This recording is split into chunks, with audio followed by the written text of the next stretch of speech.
my biggest one is fear of abandonment. I'm so scared of being abandoned. Like everyone I meet, you try and grab onto them and you pull on too hard, they have to let go. So it's like you need to let them go before they can get to you. You need to have control all the time when you have BPD. So that's my biggest fear is fear of abandonment. And I'm okay now kind of with my mood swings, but I do have triggers and I have these mood swings, and then I've had it in the past with my friends. I get triggered by some stupid thing and then I'm like shouting at them. 2 seconds later I walk out, I'm like, no, I'm sorry, come back, I didn't mean that. And I'm just like, what is going on with me? And it's exhausting. Every day I wake up, I'm exhausted. I'm like, what emotion am I going to feel now? What trigger am I going to get triggered by? Hey friends, before we dive into this awesome episode, I have a question for you. Did you know that faith is a powerful tool to improve your well-being and help you overcome childhood traumas such as abuse, neglect, and family dysfunction? Based on some research I did, it's true. And I know you'll want access to this little discussed, yet highly empowering information. So I created a free video called 3 Powerful Ways That Faith Increases Your Well-Being After Childhood Trauma. I not only explain how Christians have a faith advantage, but how you can harness the transformative power of God in your healing journey. It's free and available for download now. Just click the link in the show notes to free gift or use the QR code shown on YouTube to get your copy now. Welcome to the Room to Bloom podcast, equipping you to live redefined, renewed, and restored. I'm your host, Julie Rebboah. Let's tackle this week's topic. Welcome to another episode of the Room to Bloom podcast. Today I have special guest Zoe Rhana, and today she's going to speak with us about finding God despite religious trauma and mental illness. So welcome, Zoe. How are you? Thank you so much, Julie. I really, really appreciate it. I'm doing really good today. Thank you so much. I'm so excited to be part of your podcast today, Julie. Well, I know it's such an important topic, religious trauma and mental illness or mental health issues. And some of these issues can arise due to genetics or family dynamics. And so we're going to get into that today. So would you please give us a little idea about who you are? As you can hear, I'm from England originally. I've been in Canada for the last, I'll say 2 years, and I love it. I guess I'm a traveler.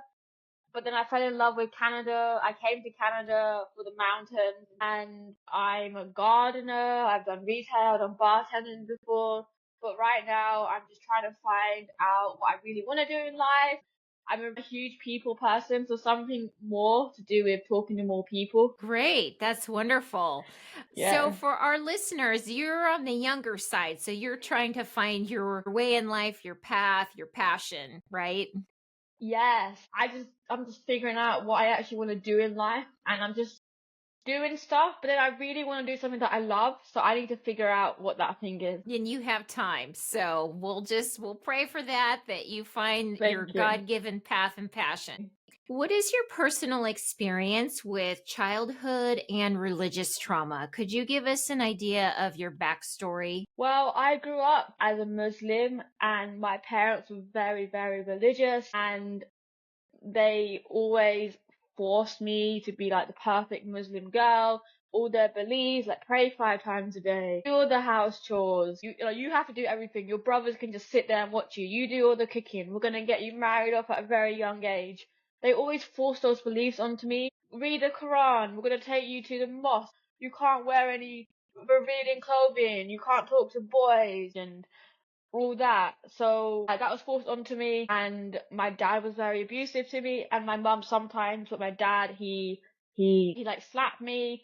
He hurt my mum. He pushed my mum down the stairs. I don't know why. Brothers before, he slapped my brothers. He's made them bleed. He's made us bleed. And I think it's all to do religious, because we just weren't the perfect children to him in the eyes of his God. And that's what kind of why I became the black sheep of the family, because of my childhood. And that's why I never believed in God back then, because I'm like, why would God like make me suffer like this in the first place? Like, there's no God. Why is he making me suffer like this? And I was depressed for so long because of that, Julie. It was awful. Yeah, it sounds awful. And I'm sure a lot of people can relate, even in any religious household.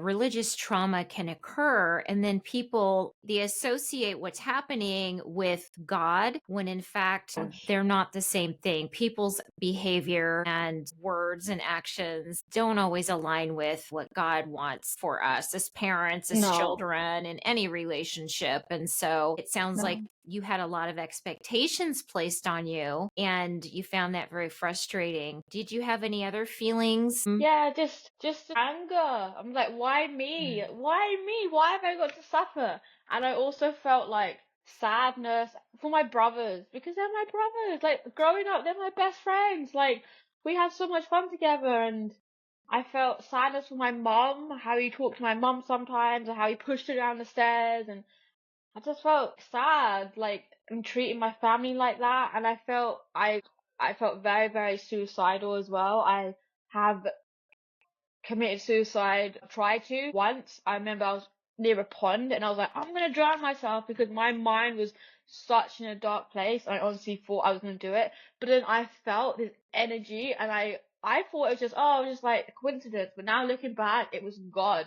God literally stopped me. He's like, he didn't say to me, but he was like, no, don't do that. You have a beautiful life ahead of you. And in that moment, I didn't believe in God at that moment, but in that moment, I knew, no, I have a purpose in this life, and it was beautiful. This happened like 10 years ago, and I think it's beautiful. But I know it was God. He was telling me, just wait. And then here I am now, and it's so beautiful. And And I'm now so grateful.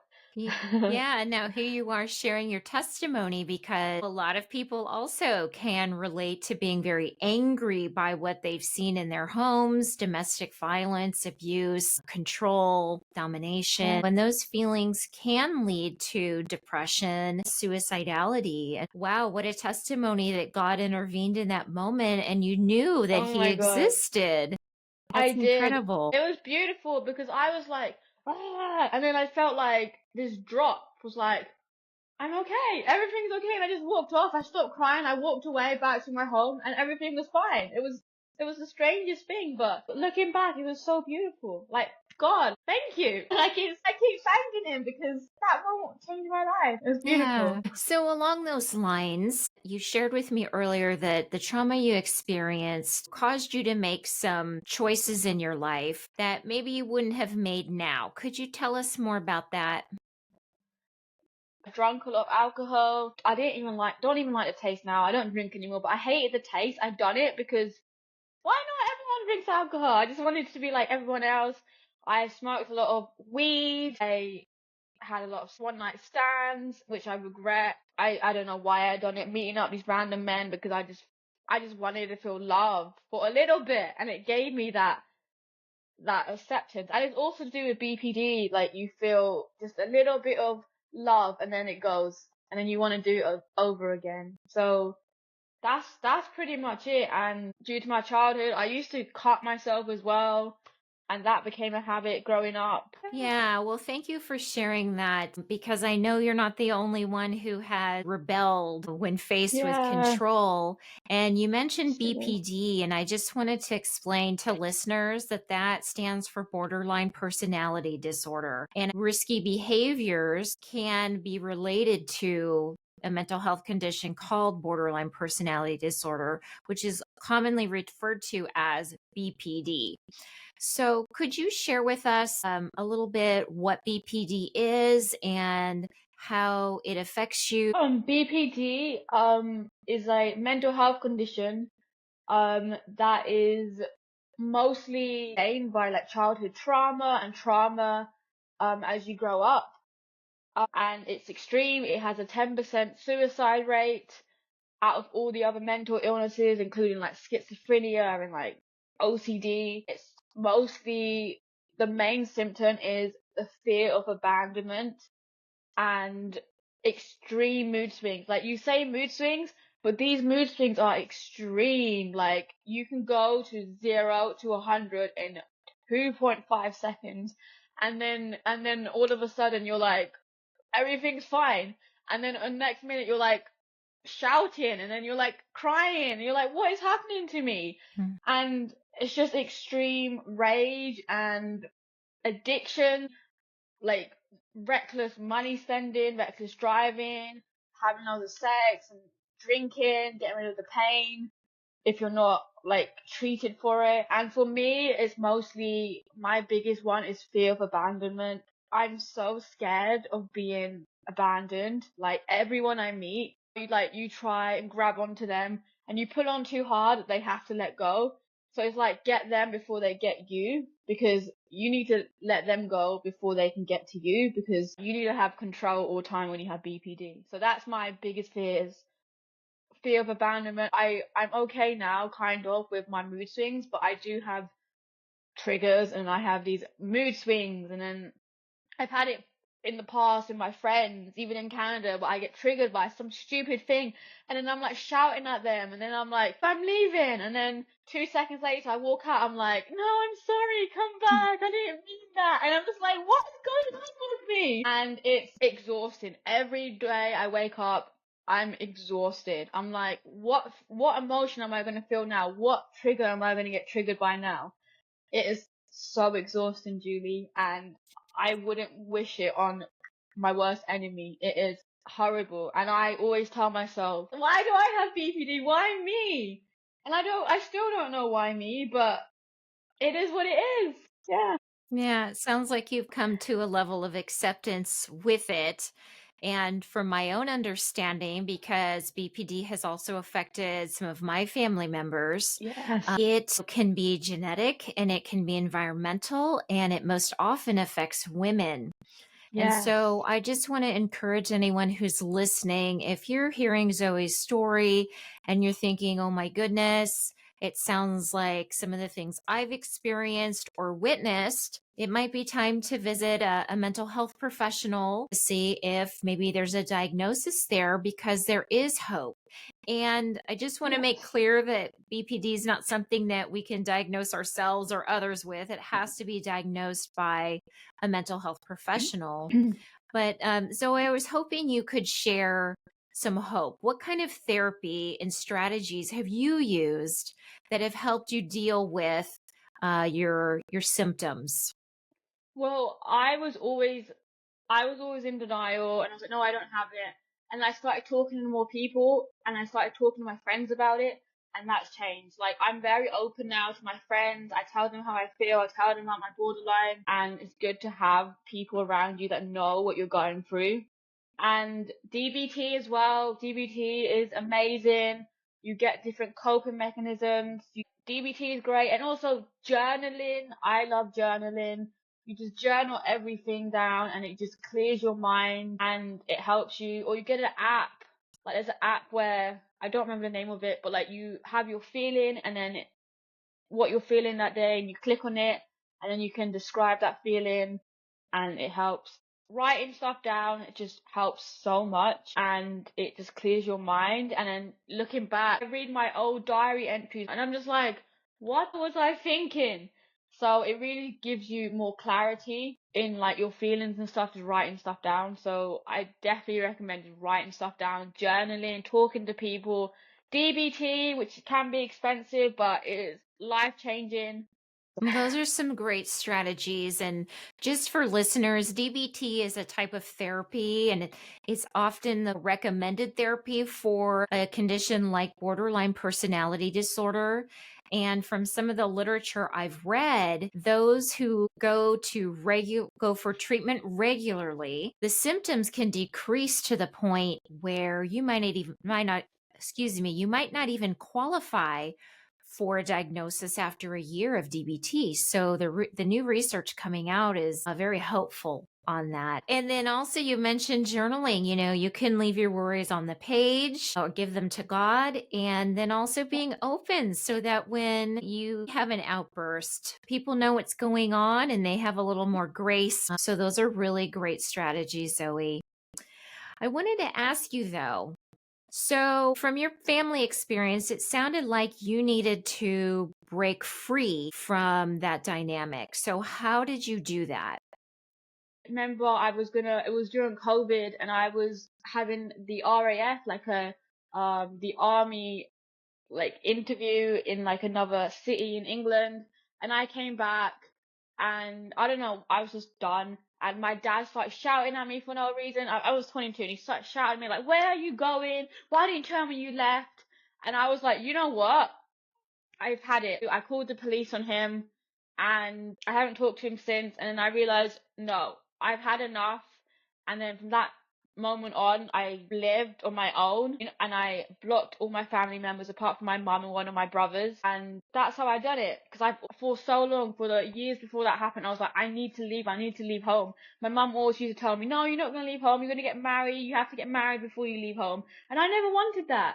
So I believe, again, God saved me. He knew my path was not to get married. My path was bigger and greater to be here right now, and he knew it. So God made that happen. Even though it was emotionally draining and a roller coaster, it was the worst thing ever. God knew I needed to do something drastic, to call the police and my dad, to get myself out of that situation. He knew. Here I am now, and it's beautiful. And I'm not suffering anymore, and I love it. And I was crying a lot. I never missed it, but I was crying like, why me?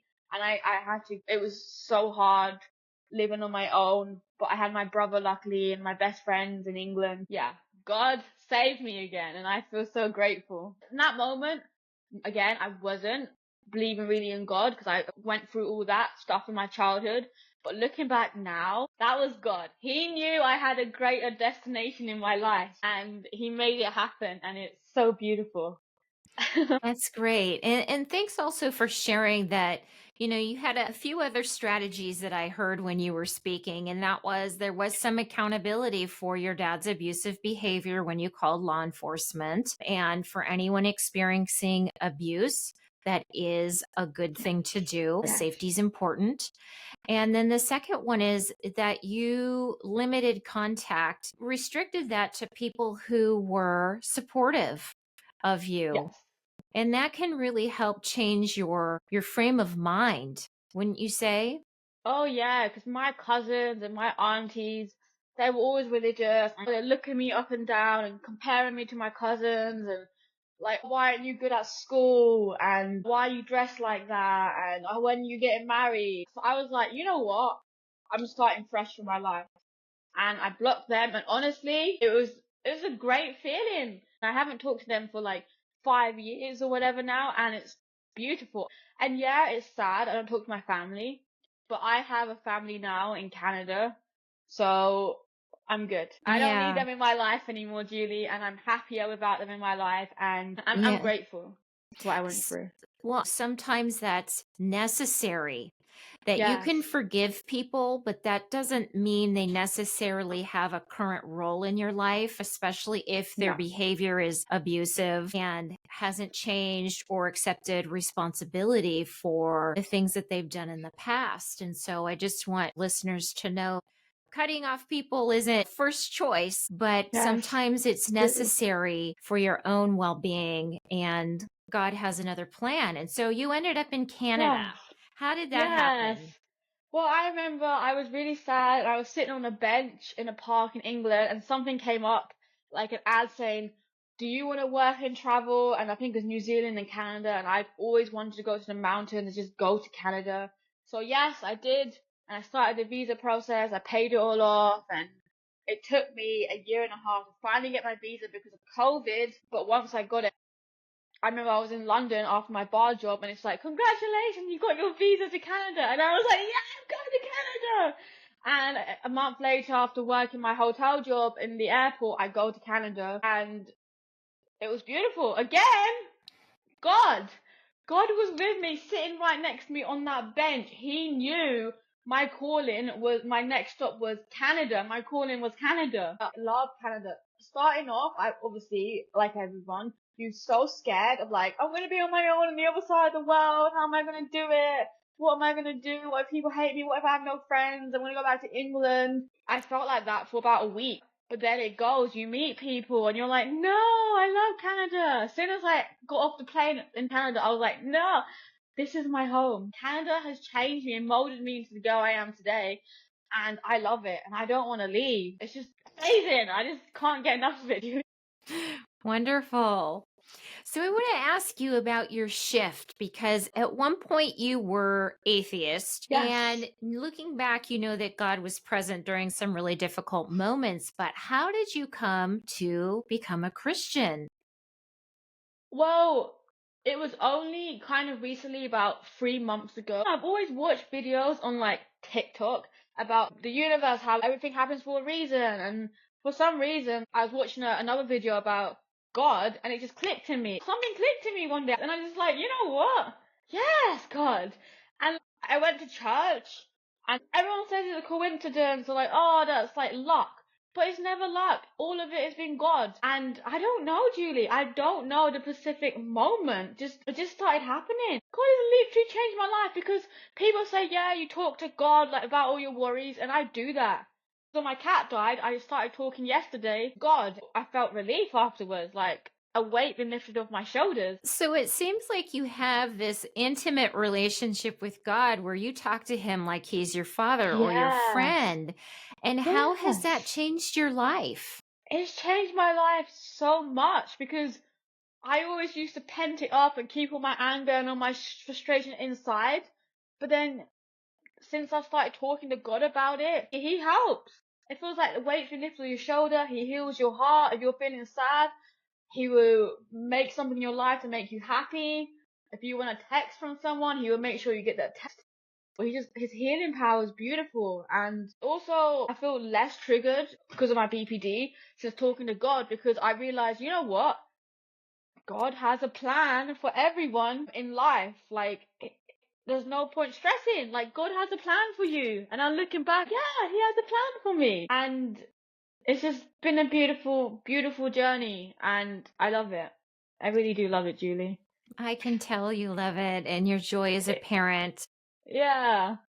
So I was going to ask, doesn't that entail surrendering to God in many ways, It surrendering does. your life? It does. And I, like everyone, I struggle with that. To like, surrender, and it's just scary. It's a scary thing to do. God's life is your life. Like your life obviously is your life, but He ultimately has the best and the greatest destination for you. Surrendering that, it scares me. I don't know, like a friend. Like, what if He takes him out my life? You know, what am I gonna do with myself? But then you know it's for the best if He takes him out your life or whatever. And surrendering is just a scary thing, and I need to work on it. I really do. Surrendering, yes, but it scares me sometimes. Like, giving your all to God, it's beautiful. But then I guess it's BPD, you have no control. It scares me. Well, Yeah. I'm not sure it's just for people with Yeah. BPD. Yeah, Everybody, I think, absolutely. afraid of surrendering because we think we're in Yes. control, but we're never fully in control. And so when we surrender our control to God, it can feel scary. But the truth is, we don't really have a lot of control anyway. Yes. But I think when we have that Yeah. surrender with God, we come into a partnership and we can Yes. co-create our life with Him. So as partners in life, I think we have the best outcome because God knows us inside and out. He knows our talents, our gifts. He knows what He created us for. And so in my life, I found when I do that, like through this podcast that I never thought I would start, Yes. just the beautiful things that can come out of your life that you never imagined. Yes. Like, once you start putting your power in God, you're like, wow. And it's almost like God was listening to me. And He's like, this is your reward for doing what I want you to do. And He keeps rewarding us. And it's just like, thank you, God. Like, it's just so beautiful. And I need to surrender more. I'm going to surrender more, Julie. We all are going to strive to do that, Yes. Zoe. Yes. So, what have you gained though by beginning that process of surrender and trusting God with your life? What things have you gained? Because your journey has been difficult and there has been some loss there. Yeah. But I think you've gained a lot too. I've gained more confidence about my life. I've gained more self-love and self-worth because God has brought all these beautiful people in my life. Because before I was like, oh, everyone hates me, I have no friends. And now God has brought all these beautiful people into my life. I'm loved. People like me. I'm cared for. And some people are like, oh, God's not talking to me. He hates me. But he doesn't. It just takes time, and that's what I realized. God's just beautiful. He just changed my life in the best way possible, and I'm so thankful and more grateful because of him. I'm just speechless. A way of doing that to us, leaving us Yeah. speechless. Like everyone's on their individual journeys of God, so it is what it is. Yeah. Yeah. Sounds like you've had a lot of spiritual growth too, because you realize you're a child of God and you're loved, and there are people who Yes. love you and care for you. And so lots of good things happening in your life. Um, Yeah. I'd like Yeah. to ask you though, what would you like people to know about BPD? It does get better. It has good moments. Like, you are not always in darkness. You can be happy with BPD. Journal and talk to people. There's always a silver lining. There's not just darkness. It gets better. The more you talk about it, the more you journal, the more you do therapy, it gets better. And like I said, exhausting, so exhausting to have, but it gets better. You just have to ride the wave sometimes and realize your thoughts are not real. They're just thoughts, and you don't need to believe your thoughts because they're not real. Sometimes on social media, people glamorize BPD. Don't believe everyone on the internet because people most of the time are talking rubbish. You have to listen to the professionals that actually know what they're talking about, because some people will get you hurt and cause you more pain because they think they're professionals and they know what they're talking about. You have to talk to healthcare professionals that actually know what they're talking about, and talk to God about it, and just talk to your family about it, because I hate seeing people listening to these people on like TikTok or Instagram and believe in them. Just don't believe them. That's what gets to me, and that's what triggers me. So that's actually good advice, to be careful of the source that Yes. you're listening to and getting advice from, because it is Yes. not all quality advice. It could just be someone's opinion. And so that's really great advice, Zoe. And so on the other hand, so you're talking to the person who maybe has BPD, or maybe they think they've got it, they're not sure. What about if there's a family member who thinks their loved one might have BPD? What would you say to the family members as a way to help that person? Maybe help the person look for a therapist. Read. You have to educate yourself about it. Don't jump to conclusions about it. Don't assume stuff. If someone's like really angry at you and they get triggered, don't take it personally. This person has been triggered.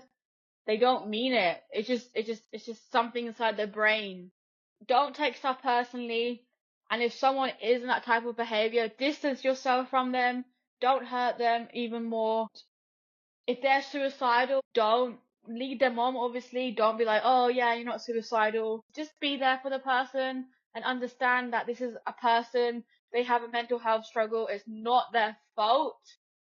This is how they are, and it's sad, but it's not their fault. And people judge some people, and yeah, they could get therapy, and yeah, they could journal, but ultimately it's in the brain and you can't remove that. And you just have to be there, take care of them, and just love them. Well, great advice again, Zoe, that it's a mental health condition, and the more you can learn about it and get support as a family member or a friend, then in turn you can be there in more significant ways for that person without getting your own feelings hurt. So that's great advice. Absolutely. Do you have last thoughts to share with listeners today about Um, religious trauma or BPD? I would say religious trauma, just be strong. Be strong because God will get you through it. Don't feel like there's no way out. If you're in like a abusive marriage, a religious marriage, or like in a religion where someone like your dad's trying to force you to get married, or you're in a home where you just feel like, no, I'm not religious, but everyone's trying to force me to be someone I'm not. Just no, it gets better, and get out. Just get out of that situation. No matter what you're going to lose, like even if you lose a family member, just get out, because you can't cause yourself more harm. And I know loads of girls, because obviously Muslim, like growing up, that have families like that where they stick by it and then they end up in these like abusive marriages, and it's sad. You need the strength to do it. Just get out. Call the police on them. Tell the neighbors, run away. Who cares about all your things? Just get out before it's too late. I don't want to see any of you in a horrible position where you are in a situation that's breaking you. No, you get one life at this. Make sure you live the best life of it, because it's a beautiful life, and don't be in a situation that's horrible. No matter if you lose someone, do it. Just get out. Just know that God does not condone abuse, no matter if it's a Yes. parent or a spouse or anyone in authority over you. God's always on the side of the oppressed, and emotional abuse, physical abuse, sexual abuse, all of those things are Yes. domestic violence. And so there are domestic violence hotlines. I'm going to put some in the show notes today in case you might find yourself in that kind of environment, so that you can find a safe way to get out and heal and begin to live the life that God wants for you. Because friends, abuse is not part of God's plan for your life. He didn't want it for you. No. Sometimes people choose to behave that way for a variety of reasons, but that doesn't mean God chose it for you or condoned it. So thank you, Zoe, for sharing that. Do you Absolutely, have Julie. a favorite Bible verse that you would like to share? I do. So it's James 1:17. Every good gift and every perfect gift is from above, coming down from the Father of lights, with whom there is no variation or shadow due to change. And I think that's beautiful. I'm speechless. Yeah, and God doesn't change no matter what's going on in our lives. God is a constant. He's the same yesterday, today, and Yes. tomorrow. And people can be fickle and unreliable sometimes, but God is reliable. He's faithful. He's true. And so we can count on him no matter what. So Absolutely. Absolutely. Like, yeah, there's some days where you're like, God, where are you? But he's always there. It will happen unexpectedly, what you want, and then you look back and you're like, oh, that's why he made me wait. yeah. Well, thank you so much, Zoe, for sharing your heart, your Yes. personal experiences, because I know you're not the only one who has gone through these things. And hopefully your experiences will share hope that God does exist, and that there is also hope for healing from mental illness that you might be experiencing because of genetics or the environment that you've grown up in. Yes, absolutely. And it gets better. There's always a silver lining, no matter what situation you're in. Well, thanks, Zoe. God bless you, and may God bless your new purpose in life, and may you find that Absolutely. quickly. Thank you so much, Julie. Thanks for joining me. I hope this episode has blessed you. If so, please subscribe, comment, and share. It's a great way to spread the love and keep good content rolling. As a reminder, this podcast is purely for informational and educational purposes only. Listening to content is not a replacement for medical or mental health care. Please make decisions with your personal care providers. Stay tuned for next week's episode. But if you want more content or free resources in the meantime, head over to FromBudToBloom.com. See you next time. Until then, live fully free in Christ.